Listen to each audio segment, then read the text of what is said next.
আসসালামু আলাইকুম রহমতুল্লাহি ওবারাকাতুহু। প্রিয় দর্শক, আপনারা সবাই কেমন আছেন? আশা করি আল্লাহর রহমতে আপনারা অনেক ভালো আছেন। প্রিয় দর্শক, অবশ্যই স্ক্রিনের উপরে একটি ছবি দেখতে পাচ্ছেন। আপনারা অবশ্যই জানেন এই ছবিটা হলো নেপালের ভূমিকম্পের অবস্থার ছবি। প্রিয় দর্শক, আপনারা অবশ্যই কম বেশ মানুষ নেপালের এই অবস্থার ভিডিওগুলো দেখেছেন। কি মর্মান্তিক দুর্ঘটনা! প্রিয় দর্শক, দেখে খুবই কষ্ট লাগছে, খুবই অবাক হচ্ছি এবং ভয়ঙ্কর লাগছে। কেন অবাক হচ্ছি অবশ্যই আপনাদের কাছে শেয়ার না করলে আপনারা বলতে পারবেন না, আপনারা বুঝতে পারবেন না। প্রিয় দর্শক, অবাক হচ্ছে এই কারণেই, আমরা মুসলমান, অবশ্যই আমরা কেয়ামত আখেরাত সব কিছু বিশ্বাস করি।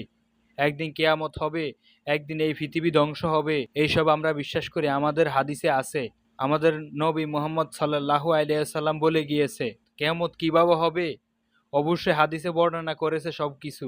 সেই অনুযায়ী আমরা এখন ভাবতে পারি যে এটা হলো যে শস্য দানা আছে না, ওই শস্য দানা যেই পরিমাণের পৃথিবীতে কেয়ামতের একটি আলামতের ওই ক্ষুদ্র কণা পরিমাণে এটা সেটা না।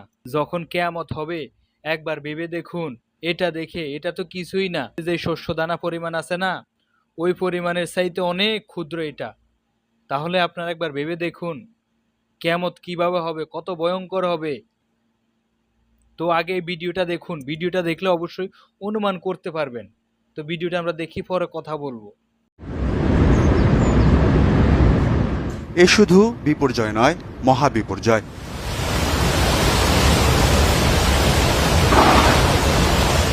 এ দৃশ্য কোনো বলিউড হলিউড মুভির নয়।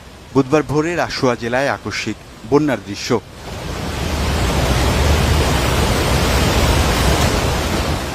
যমদূতের মতো এই পানির তোরে ভেসে গেছে মানুষ, ঘরবাড়ি, গাছপালা, সেতু, বিদ্যুৎ কেন্দ্র সহ পথে যা পড়েছে সব।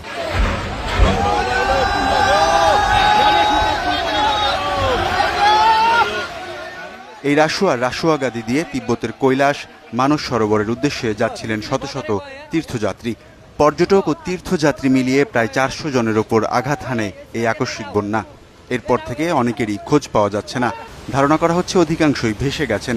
নিখোঁজদের মধ্যে শতাধিক ভারতীয় রয়েছেন, আছেন অস্ট্রেলিয়া, যুক্তরাজ্য, যুক্তরাষ্ট্র ও নেপালের নাগরিকরাও। আকস্মিক এই বন্যায় উদ্ধার অভিযানে তৎপর হয়েছে চীন ও ভারত। শি জিনপিং ও নরেন্দ্র মোদী এ ঘটনায় সমবেদনা জানিয়ে ত্রাণ সামগ্রী ও উদ্ধারকারী দল পাঠানোর কথা জানিয়েছে। জুন থেকে সেপ্টেম্বর পর্যন্ত দক্ষিণ এশিয়ায় মৌসুমি বৃষ্টিপাত নিয়মিতভাবেই প্রাণঘাতী বন্যা ও ভূমিধসের সৃষ্টি করে। বিজ্ঞানীরা বলছেন, জলবায়ু পরিবর্তনের কারণে এই অঞ্চলে চরম আবহাওয়ার ঘটনাগুলোর ঘনত্ব ও তীব্রতা বেড়েই চলেছে। ওয়ালিউল্লাহ ফারুক, চ্যানেল 24।